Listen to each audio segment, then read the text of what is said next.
السلام عليكم ورحمة الله تعالى وبركاته أصدقائي المشاهدين أينما كنتم. أرحب بكم في فيديو جديد من كان أفريكان المقامة بالمغرب 25.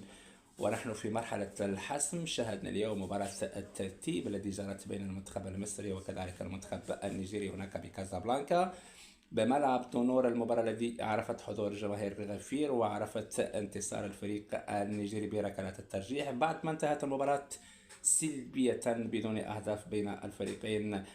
الأداء كان متواضع من الفريق المصري، ولا سيما أن المنتخب المصري ظهر بوجه سيء في مباراة النصف أمام المنتخب السنغالي. نعم، اليوم ربما نسبيا ما تطور أداء الفريق المصري، لكن بعد فوات الأوان.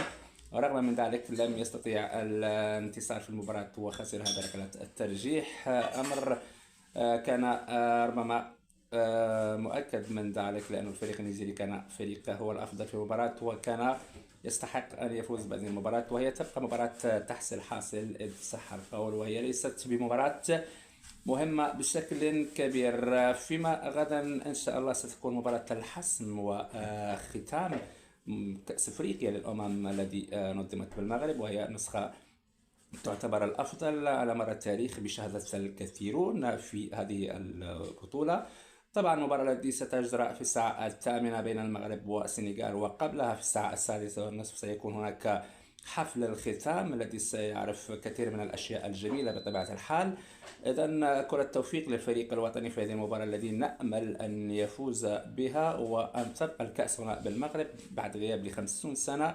22 سنة لم نلعب الفينال منذ 2004، وهذه فرصة إذا أضعناها ربما لن تكرر إلا بعد سنوات عديدة وربما بعد أجيال جديدة، ونحن الذين نتحدث عن 50 سنة دون رفع هذه الكأس. ربما الفرصة متاحة هذه المرة بالنسبة للفريق الوطني، وأتمنى أن يكون يوما استثنائيا بالنسبة لكل المغاربة.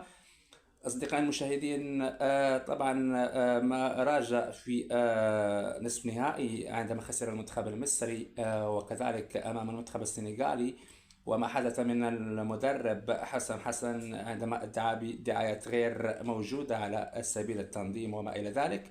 فأعتقد أنه هي النقطة السلبية الواحدة التي ظهرت في هذا الكان، وسببها المدرب المصري الذي تلقى اليوم كذلك صعق من الجماهير المغربية الذي استندت الفريق النيجيري طيلة المباراة، وبالتالي هناك غضب جماهيري كبير في المغرب، وكذلك حتى في مصر هناك تشنج الأعصاب وحرب في السوشيال ميديا بين الجماهير المغربية